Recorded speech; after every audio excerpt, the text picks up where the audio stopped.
Kalau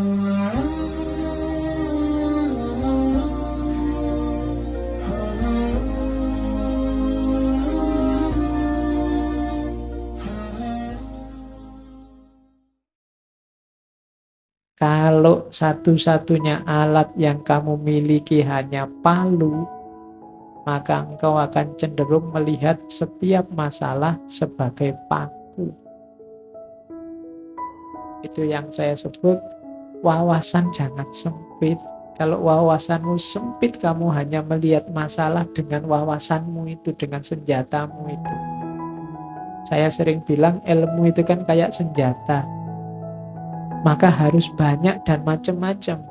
Kalau senjatamu hanya satu, nanti ya kamu olah apapun dengan senjatamu itu.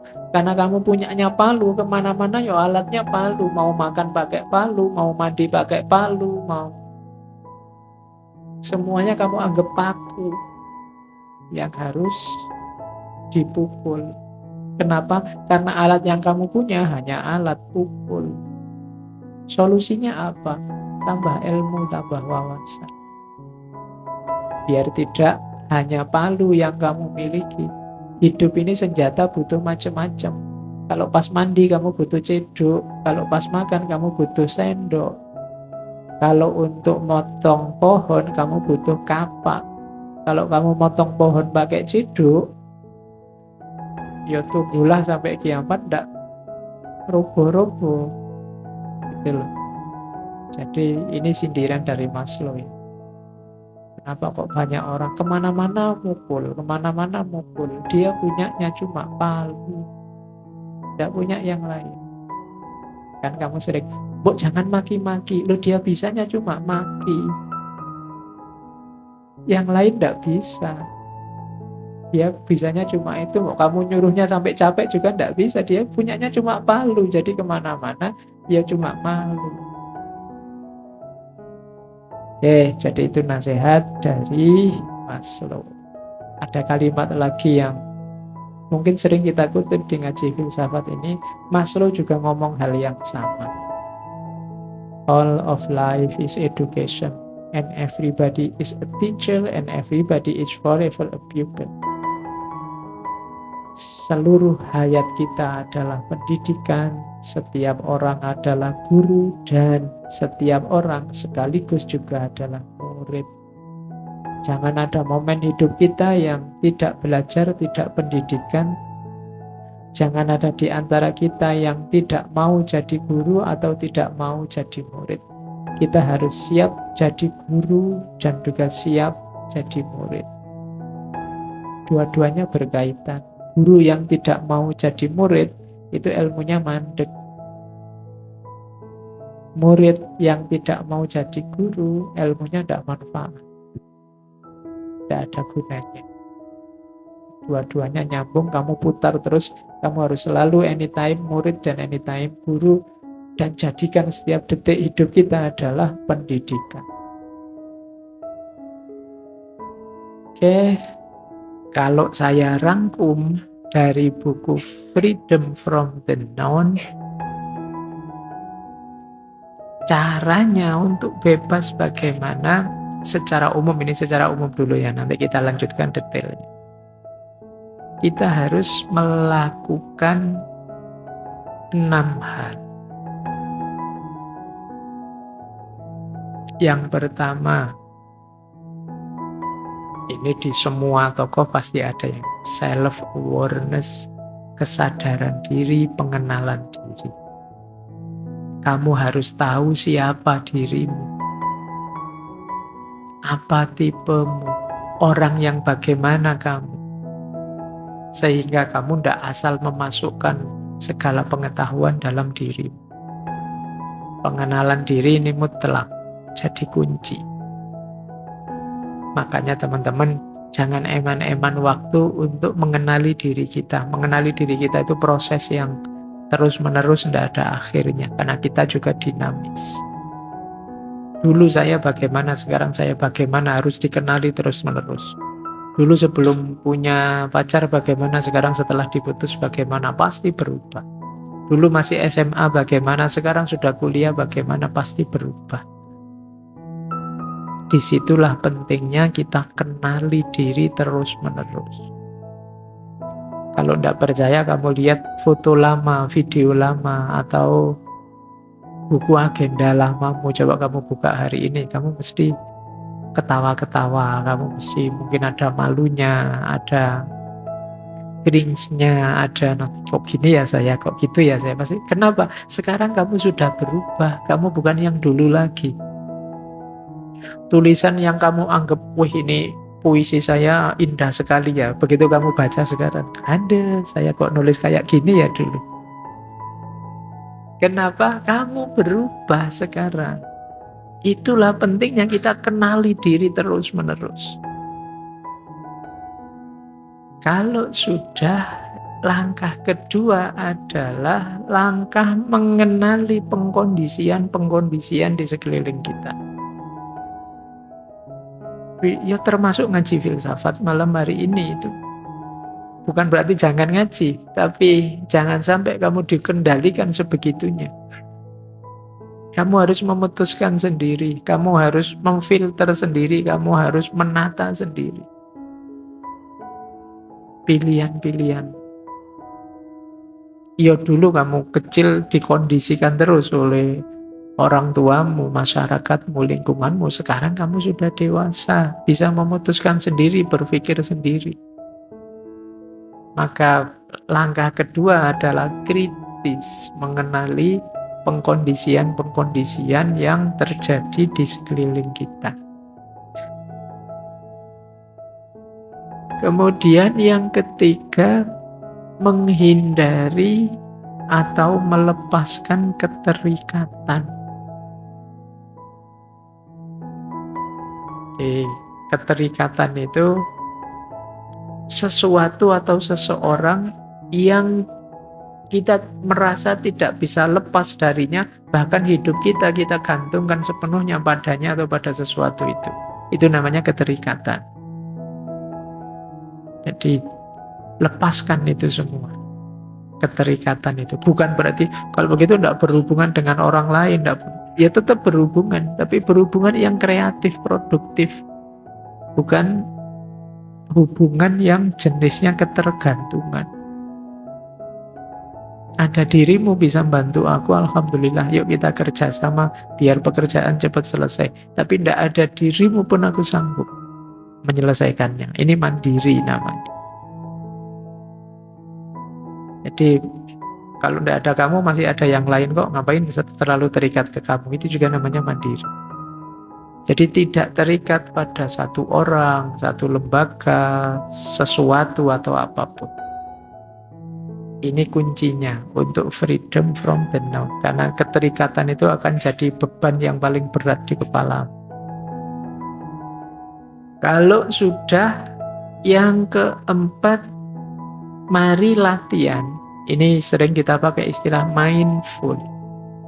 Kita pahami, kita perhatikan, kita serap, tapi tanpa menghakimi.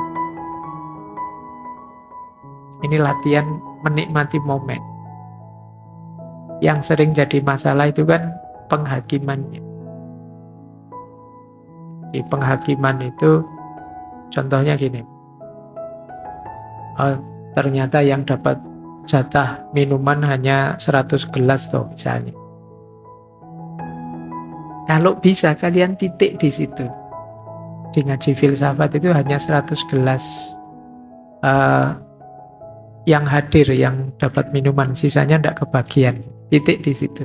Yang sering jadi masalah apa? Penghakimannya. Penghakiman itu bisa, dasar takmirnya, tidak tahu situasi. Itu penghakiman, sudah. Itu dari kamu, sudah. Itu biasanya dasarnya the non tadi. Ya memang harus tahu diri lah, wong yo gratis aja ke sini, masa harus disediain semuanya. Ini penghakiman, sudah. Ini judgment-nya. Yang sering membuat hidupmu tidak tenang itu judgment ini. Bukan fakta. Fakta bahwa kamu tidak lulus kuliah, itu titik. Selesai. Tapi begitu kamu lanjutkan dengan penghakiman, masalah besar muncul.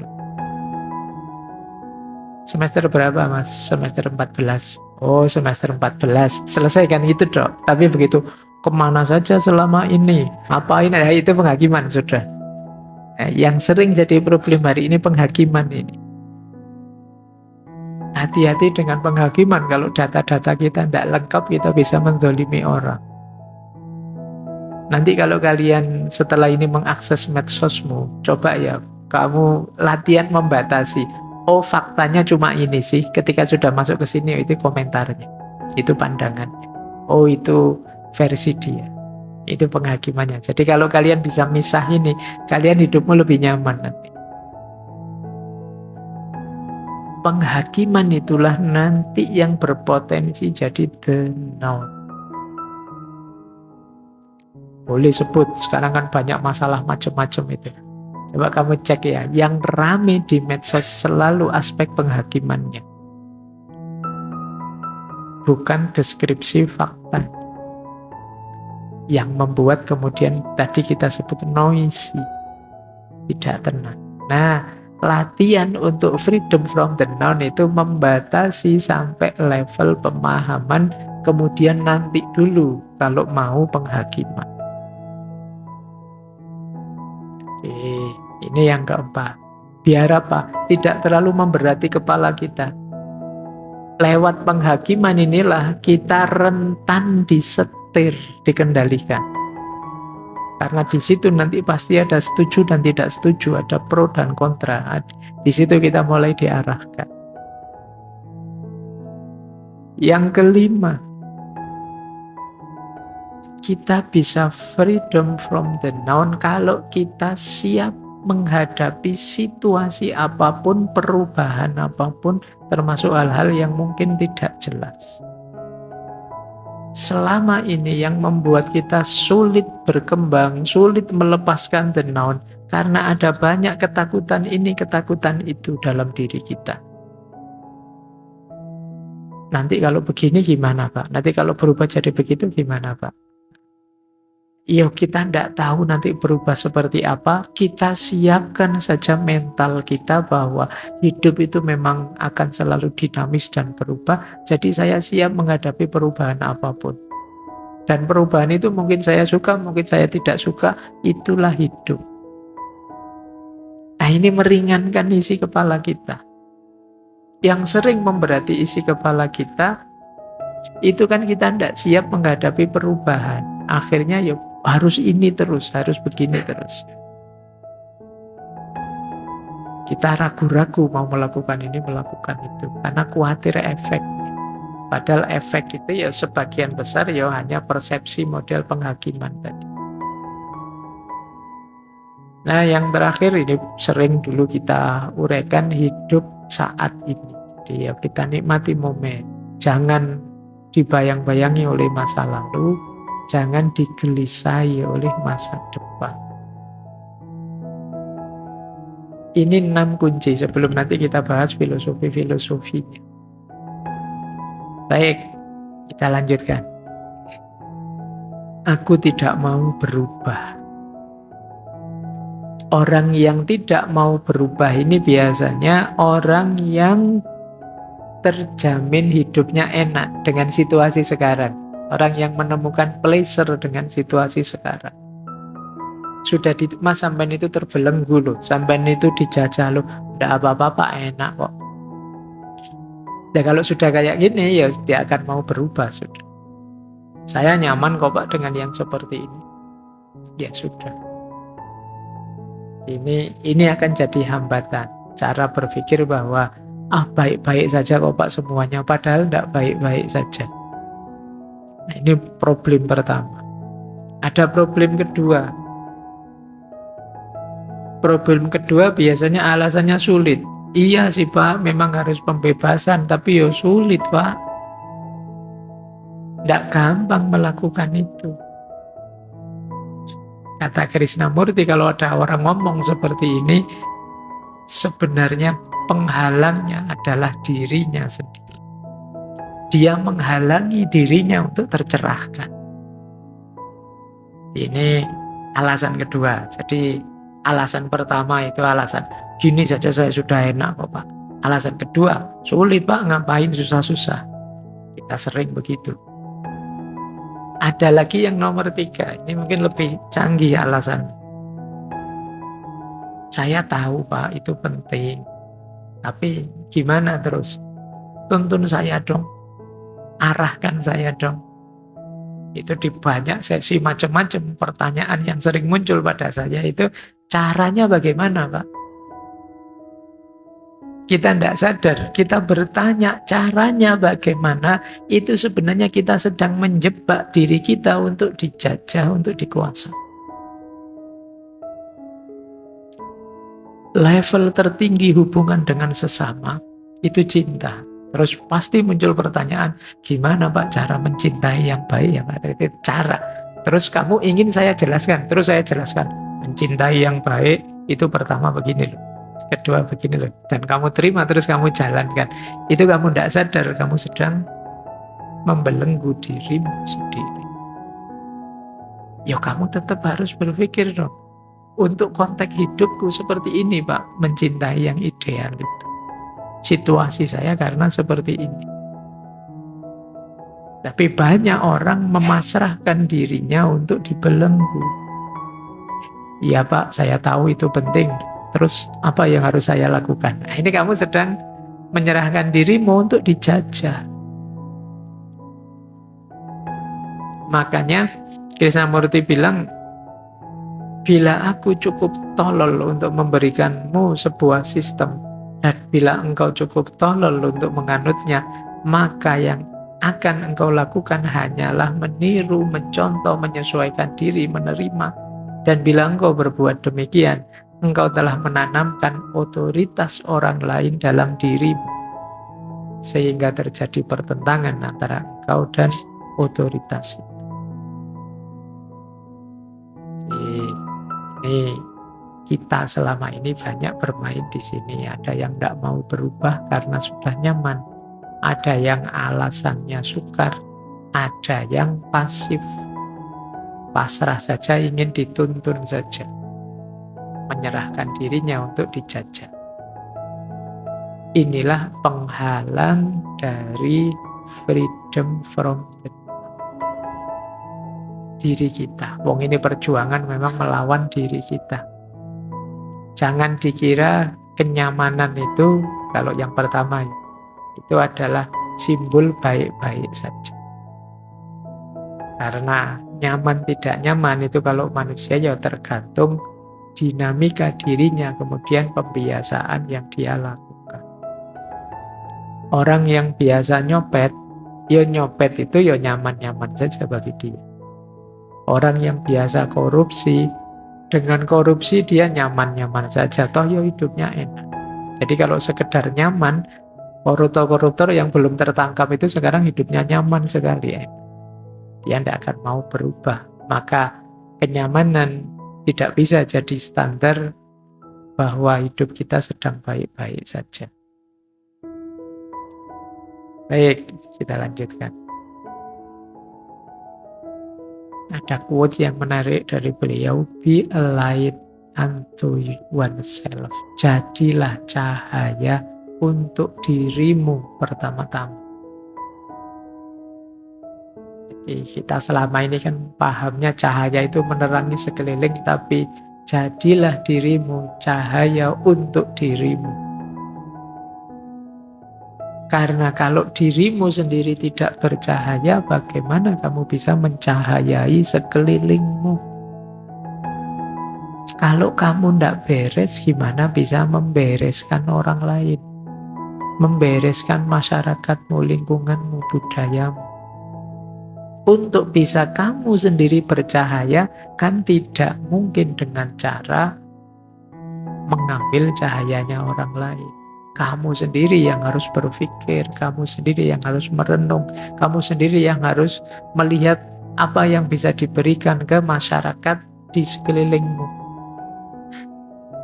Apa maksudnya be a light unto oneself itu, jadi cahaya untuk dirimu itu? Yang pertama tadi, kesadaran diri. Paham siapa aku, apa kelebihan, apa kekuranganku, sehingga kita bisa mengelola diri kita secara lebih optimal. Yang kedua, mandiri dalam pengetahuan. Iya, kita membaca sana-sini, kita belajar tokoh ini, tokoh itu. Tapi pada akhirnya kita sendiri yang memutuskan versi inilah yang saya anggap paling kuat, paling relevan, paling cocok, paling benar. Bahkan bisa gabung-gabung dari tokoh ini sedikit, tokoh itu sedikit, tidak masalah. Kita mandiri berpikirnya.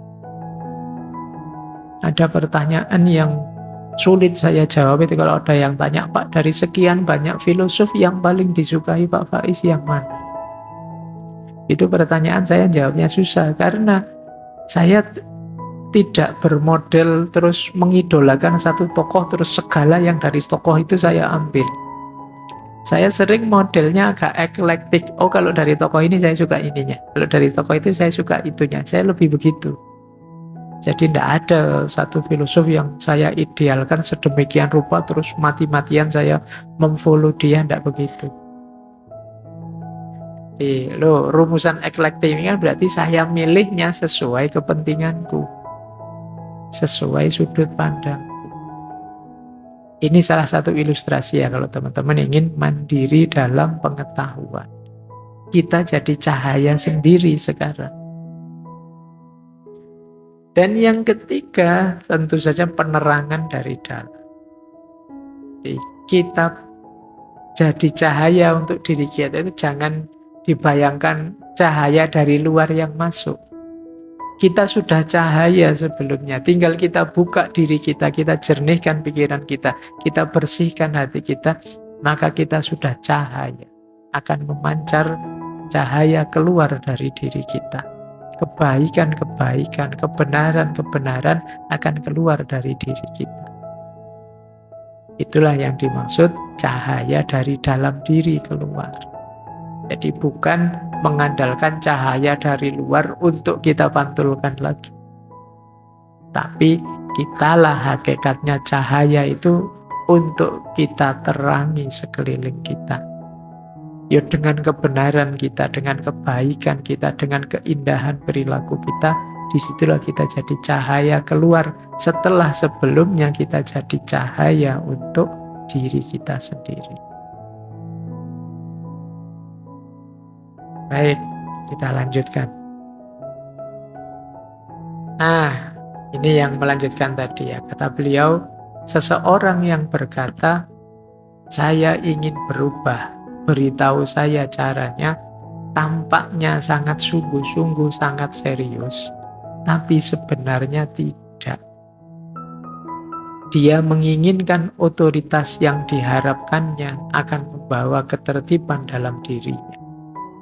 Tetapi dapatkah otoritas membawa ketertiban ke dalam?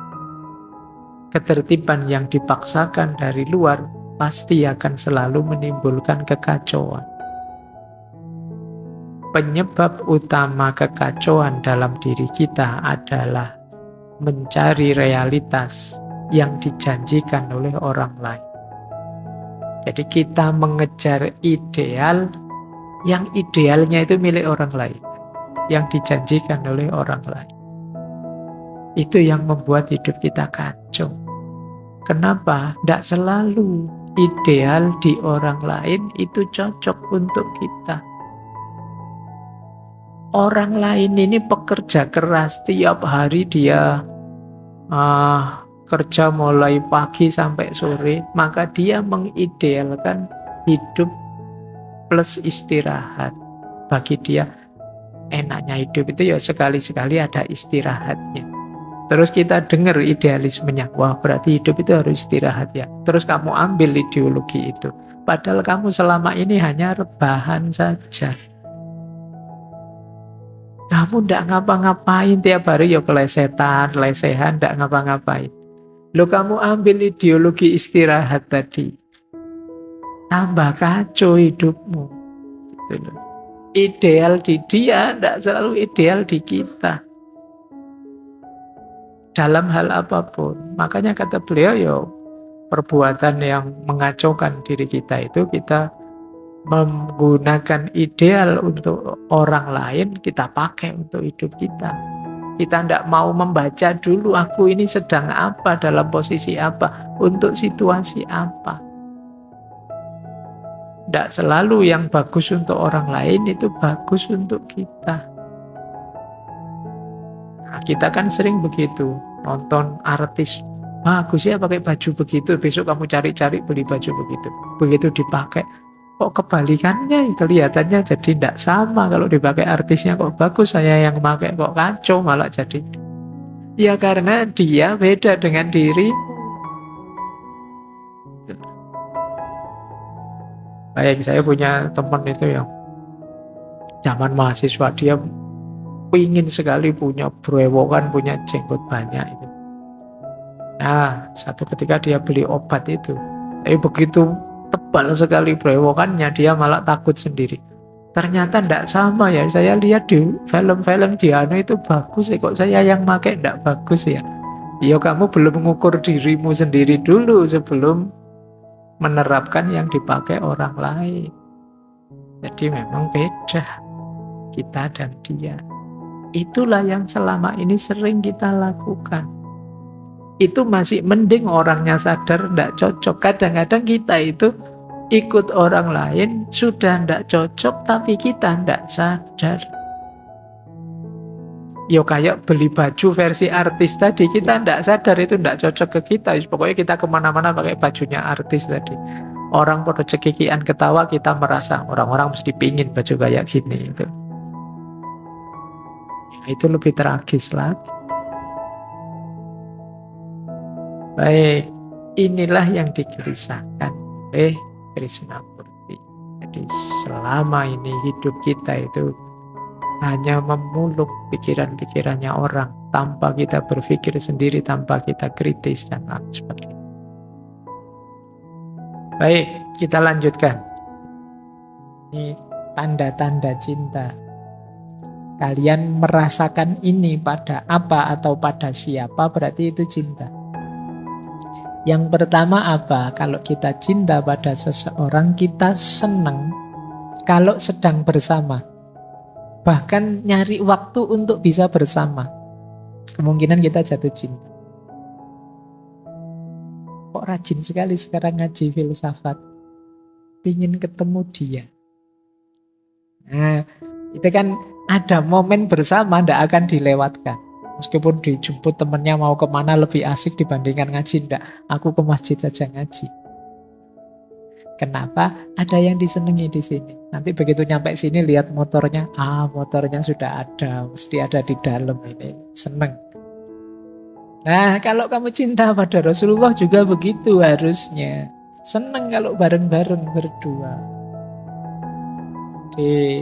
Entah dalam momen apa kita dekat dengan beliau, saat kita melakukan kebaikan, saat kita bersolawat, saat kita apapun. Mungkin membaca sirohnya, membaca riwayat hidup beliau, dan lain sebagainya. Ini memang ciri pertama. Senang kalau bareng kekasih. Yang kedua, mengutamakan yang dicintai kekasihnya dibandingkan apa yang dicintai. Jadi sebenarnya sih saya pinginnya malam ini tidur sampai subuh. Tapi kekasihku senang kalau aku itu bangun sepertiga malam terakhir. Ya sudah, aku tak bangun. Ini tanda-tanda kalian sudah cinta sama Rasulullah. Sebenarnya mulutku sudah gatel pengen misuh-misuh dia. Dia ini jengkeli sekali. Tapi yang aku cintai itu tidak suka kalau ada orang ngomong jelek, ngomong menyakiti yang lain. Ya sudahlah. Aku mengikuti yang aku cintai. Nah, ini namanya dalam hatimu sudah ada cinta. Kalau tidak, ya berarti belum. Meskipun mulutmu bilang cinta, kalau situasi ini belum lahir, ya berarti memang belum. Yang ketiga, selalu ingat. Terbayang-bayang terus. Kalau ini ya otomatis kan kalau orang cinta itu yang di kepalanya, di mulutnya, di hatinya hanya yang dicinta. Kalau cinta pada Rasulullah ya mungkin isi pikiranmu, isi hatimu, mulutmu serba Muhammad. penuh dengan menyebut namanya. Atau kalau disebut namanya, hatimu tergetar. Boleh nanti kalau tiba-tiba kamu lagi asik gini, tiba-tiba ada yang menyebut nama mantanmu misalnya. Itu kan kamu tergetar hatimu. Kenapa? Masih ada rasa cinta. Bahkan kamu sendiri kadang mungkin manggil-manggil namanya dalam sepi, diam. Ya kan? Diam-diam kamu sebut namanya. Kok yo kamu tega ninggal aku misalnya. Nah, kenapa? Di hatimu ada rasa. Nah, kalau rasa itu juga ada pada Rasulullah, getaran itu harusnya juga ada. Kalau ada orang menyebut namanya, otomatis kamu tergetar menyambut. Makanya kalau ada orang membaca nama beliau kan kita sambut dengan sholawat. Cuma mungkin selama ini kita masih formalitas, jadi kadang-kadang lupa. Tapi orang yang mencintai beneran tidak akan melupakan momen ini ketika nama kekasihnya disebut. Nah, ini ciri yang ketiga. Ciri keempat, ketika kita sudah mencintai adalah tidak menyesal kalau ada yang hilang karena yang kita cintai. Yang hilang itu yang kita korbankan. Apakah itu waktu, apakah tenaga, ataukah biaya? Nggak eman. Kayak tadi loh, meskipun nggak punya uang, diminta neraktir pun dibela-belain, diutangkan kemana-mana. Dan tidak merasa rugi, tidak merasa kehilangan. Waktu yang harusnya enak buat medsosan, buat HP-nan, kita korbankan sedikit demi yang kita cintai, untuk sholawatan, untuk ngaji, untuk apapun. Dan kita tidak merasa, aduh ini waktunya drama Korea jam segini malah nggak selesai-selesai ini sholawatannya misalnya. Mbok yo ndang cepet selesai, ndang keluar makanannya, ndang bubar kita misalnya. Kalau mikirmu gitu ya memang belum cinta. Kamu masih mengkalkulasi untung rugi yang kamu dapatkan. Wah, kalau saya baca sholawat sekian kali, itu lumayan loh, nanti keinginan kita terpenuhi. Yang kita cintai mesti kelepek-kelepek ini misalnya. Kamu masih kalkulasi-kalkulasi semacam itu, sebenarnya belum. Cinta yang sejati tidak pingin dibales apapun, hanya memberi saja pada yang kita cintai. Kayak kalian tadi loh, untuk yang kalian cintai kan memberi sesuatu kan tidak eman dan tidak dibalas. Kalau malah nunggu balasan malah jadi lucu. Tidak kok. Yang penting Rasulullah ridho, sayang padaku. Aku sayang juga padaku. Nah, tidak ingin apa-apa sudah setelah itu. Kemudian menikmati ketaatan. Tidak berat dan juga tidak keberatan. Disuruh apapun, mendapat tanggung jawab apapun, tidak berat. Kemudian takut jauh dan ditinggalkan. Tidak ingin berpisah. Ingin bareng terus. Kok ngaku cinta tapi kamu mau jauh-jauh sana, jangan deket-deket terus, malu aku kalau ada kamu. Itu kemungkinan masih belum cinta. Jadi masih ada kalkulasi untung rugi. Oh, kalau deket-deket kamu nanti orang-orang tahu aku punya pacar, aku tidak laku lagi nanti misalnya. Berarti ya belum cinta, itu masih ada kalkulasi-kalkulasi. Orang yang sudah mencintai itu justru ingin bersama terus, tidak ingin berpisah.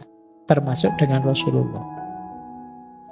Dan kalian tidak usah pakai alasan, saya cinta kok Pak sama Rasulullah, tapi LDR-an. Jadi jarang ingat masalahnya jauh. Ya kalau untuk manusia bisa LDR, kalau Rasulullah kan tidak. Bisa kamu hadirkan setiap waktu di hati. Baik, lanjut. Tidak butuh pujian, tidak peduli cacian. Dipuji orang, wah kamu hebat sekali, sholawatannya enak sekali. Ya biasa, tidak masalah, alhamdulillah. Tidak dipuji pun tidak masalah juga. Bukan itu fokusnya. Fokusnya apa? Cinta kita pada Rasulullah. Dicaci orang juga tidak masalah. Wah ini baru tobat ini mesti ya, kok banyak sholawatan ini, anak soleh baru ini berarti, baru hijrah ini mesti, oh diikut, wis terserah lah orang anggap apa, yang penting aku ingin menghidupkan cintaku pada Rasulullah. Jadi tidak peduli pujian juga cacian. Dipuji tidak jadi sombong, dicaci tidak jadi hancur, karena itu tidak jadi fokusnya. Kalau tidak jadi fokus kita ya tidak dipikir. Tidak dipikir itu tidak dipermasalahkan. Terserah kamu mau puji atau mau. Wong itu bukan fokus saya. Fokus saya hanya cintanya Rasulullah saja. Dan tidak pamer. Meskipun kelihatan. Orang jatuh cinta itu kan tidak ingin menunjukkan ke yang lain, ini loh aku sangat cinta, tidak. Meskipun ekspresi kecintaannya kelihatan. Kadang-kadang dia sendiri tidak sadar. Wah, kamu sekarang rajin sekali nih antar jemput. Mesti sedang panas-panasnya ini misalnya. Loh, kita sendiri yang mencintai malah tidak sadar. Ya orang lihat, tapi kita kan tidak sengaja pamer. Kadang-kadang kalau pas berdua misalnya lagi ngapain, kita bantu apa, makanannya kita suapkan, atau kita enggak ngerti bahwa itu dilihat orang banyak loh. Kamu jangan demonstratif, kamu enggak fokus ke situ, enggak ingin pamer. Ya mestinya memang kelihatan. Nah, mungkin kalian juga begitu nanti kalau cinta sama Rasulullah, secara enggak sadar sering sholawatan, secara enggak sadar ingin mencocok-cocokkan gaya hidupmu dengan Rasulullah, enggak masalah. Mungkin dipuji orang, mungkin juga dicaci, tapi fokusnya tidak ke situ. Dan tidak ingin pamer. Biar saja orang melihat, biar saja orang komentar.